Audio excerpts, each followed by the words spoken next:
Thank you very much. Good morning, everyone. Delighted to be here. I'm Frank Mütze. I'm a policy officer at the European Transport Safety Council. Before I start my presentation, I want to quickly answer the question asked this morning by Ms. Galea, who remembers the Valletta Declaration. We certainly do. It was a landmark document for the road safety community, and we refer to it quite often, so we definitely remember. What is ETSC? A quick introduction about us. We're a non-governmental organization, independent. We have a secretariat of about 11, 12 people in Brussels, but 60 member organizations across Europe working to keep road safety on the agenda at EU, but also national level. This is a quick overview of our 60 members. And this is an overview of what we do. On the one hand, we focus on monitoring and providing the European institutions with independent advice and evidence on the transport safety policy. And on the other hand, we have a range of different projects that we undertake. Our flagship project is the PIN project, in which we rank member states' performance with regards to road safety. And then we've got a couple more dedicated projects focusing on specific issues such as young road users, post-collision care, but also two projects on drink driving, one specifically on alcohol interlocks, the Safe and Sober one, and as well a project on drug driving. And for both the alcohol as well as the drug driving part, I'll be talking about today. But before that, I quickly want to touch upon the road safety situation in the EU. Because unfortunately the last 5 years have not been particularly well, and that is best explained in this graph. I see the slide has moved a little bit, but there was a very promising start to the decade. Road fatalities annually decreased. Unfortunately, since 2013 there has barely been any progress, meaning that we're currently at a reduction during this decade of 21%. Well, we should have actually been over 40% reduction. So unfortunately, the target for halving the annual number of road deaths during this decade is something that we'll miss by a landslide. And this underlines that more needs to be done at both EU and national level in order to make sure that this trend goes into a slope again. What does this mean in absolute numbers? The Commission last week presented the figures for 2018, the preliminary figures, and unfortunately, again, still over 25,000 people die on European roads. And what was mentioned earlier already is that we should not forget about the serious injuries, which is 135,000. So moving to drink driving. I'll give first a quick overview of the drink driving situation in Europe and then focus on the policy measures, best practice policy measures that have been taken across Europe. And last year we published this report in the context of the SMART project in which we measured the progress in reducing drink driving deaths across Europe during the decade 2000-2016.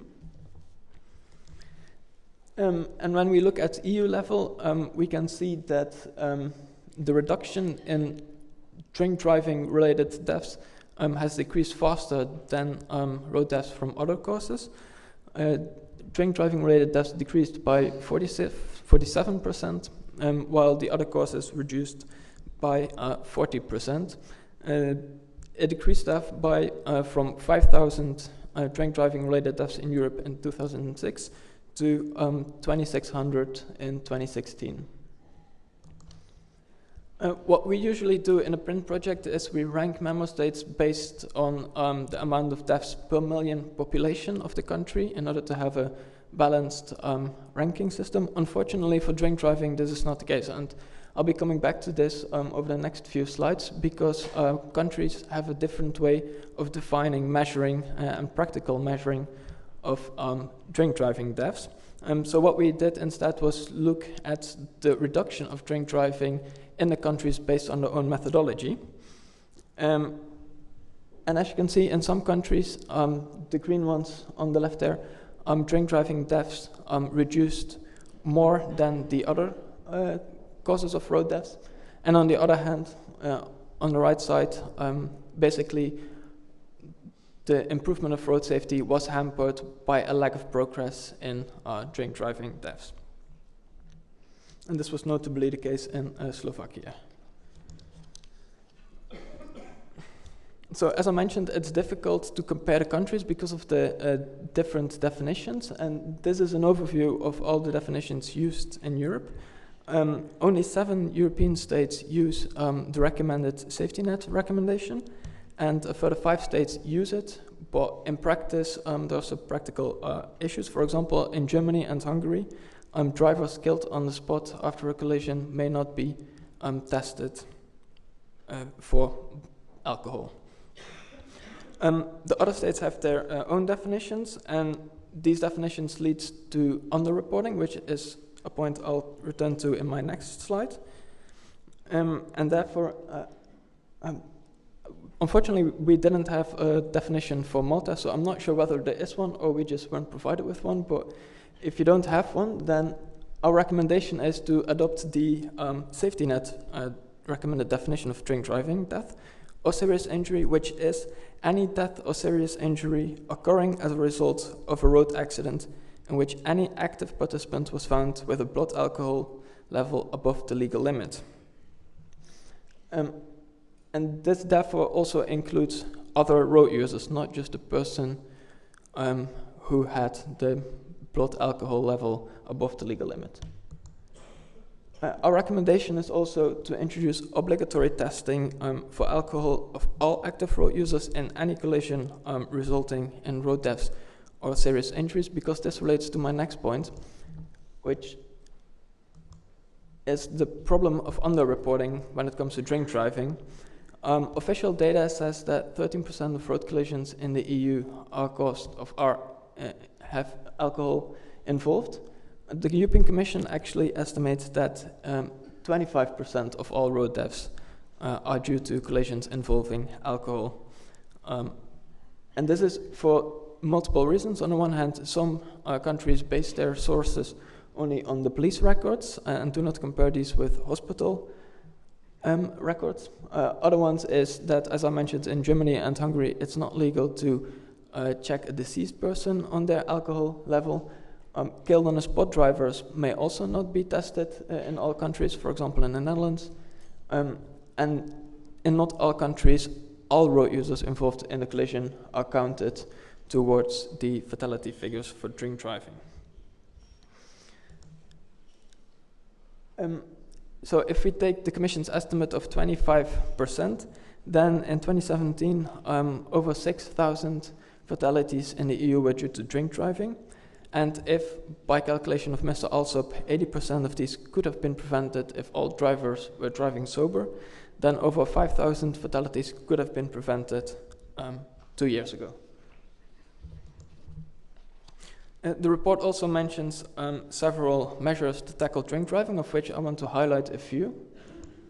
The first one is the BAC limit, and we were very happy to hear that Malta has reduced its BAC limit from 0.8 to 0.5, as together with the UK, actually it now leaves the UK as the only country which still has a 0.8 limit. And an increasing number of countries are actually decreasing the BAC limit. Furthermore, 23 countries now also apply lower BAC limits for novice drivers and 20 for professional drivers. However, lowering BAC limits is not enough for drink driving deaths to go down. Drink driving enforcement is crucial as well.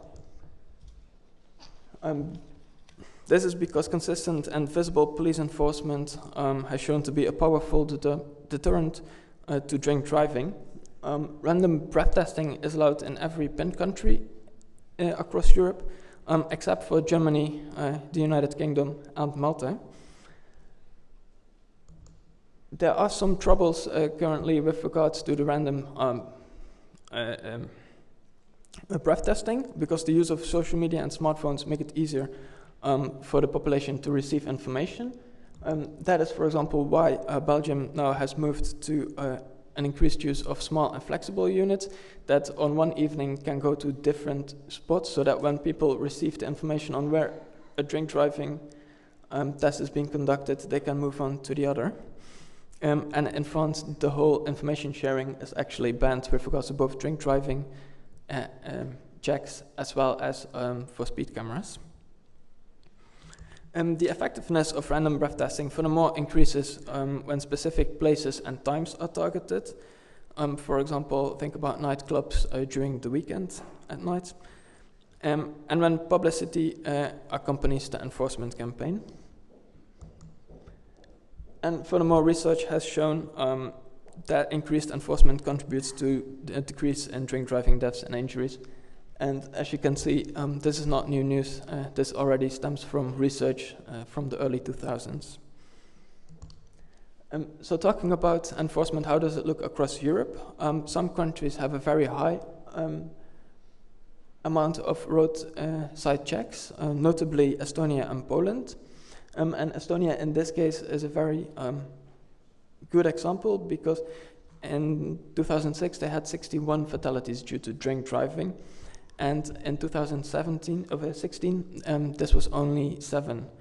So that is an almost 90% decrease, and this was because from the early 2000s they implemented a holistic approach to drink driving, including an increase in enforcement, which led them to today having the highest enforcement in Europe. It went from 105 tests per 1,000 inhabitants, so not 105 for the whole country per year, but per 1,000 inhabitants in 2010, to 677 per 1,000 inhabitants in 2015. And this was one of the key factors that helped Estonia achieve a change in mentality towards drink driving. This also helps with regards to enforcement is one part of the coin. The other side is the public perceptions.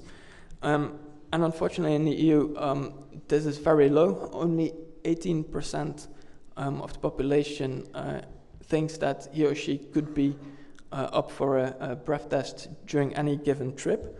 As you can see, in Poland, a country with a high level of enforcement, this is 45%. But for other countries, for example, Finland and Denmark, only a very small amount of the population considers this a possibility.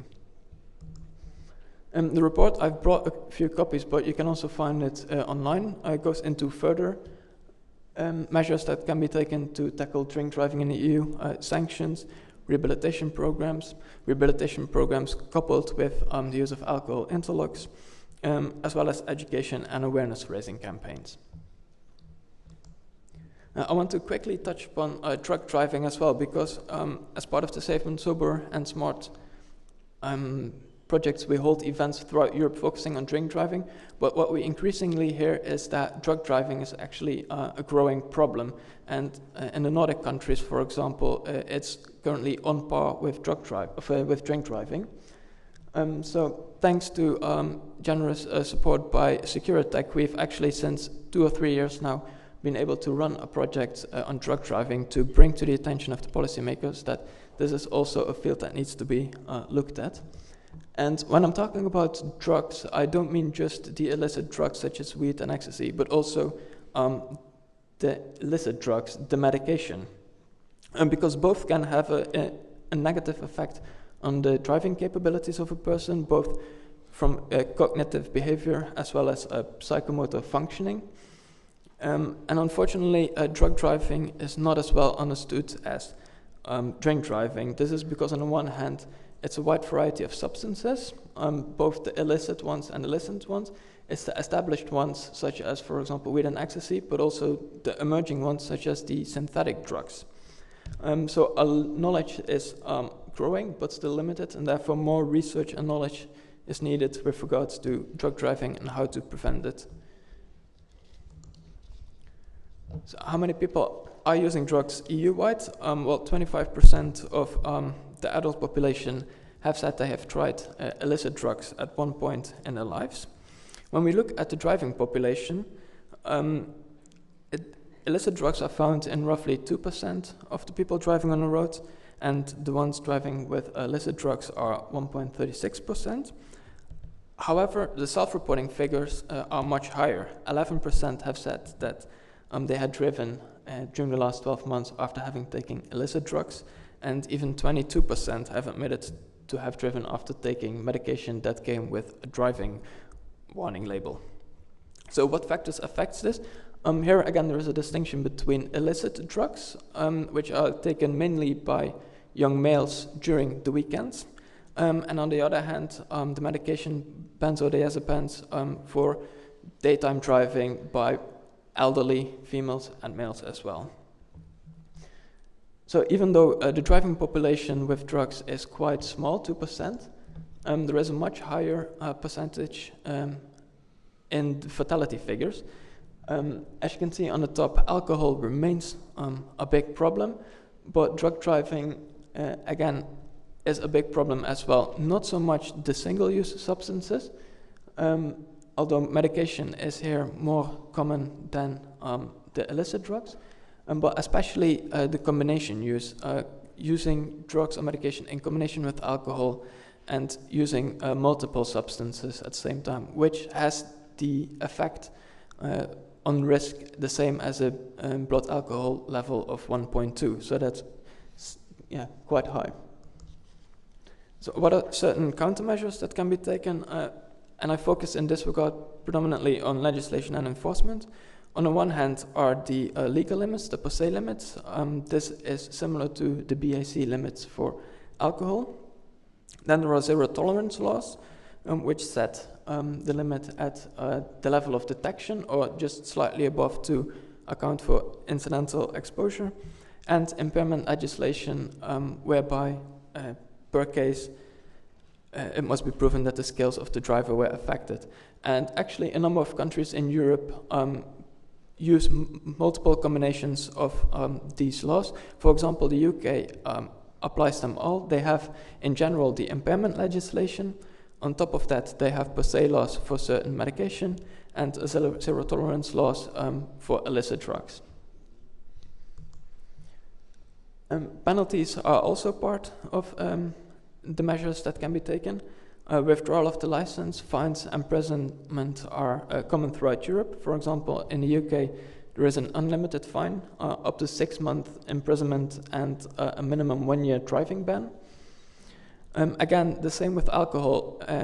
The legislation needs to be enforced in order to be effective, and this can be done on the one hand through roadside screening, but on the other hand also due to post-collision forensic testing to make sure that all road deaths caused by drug driving are indeed accounted for.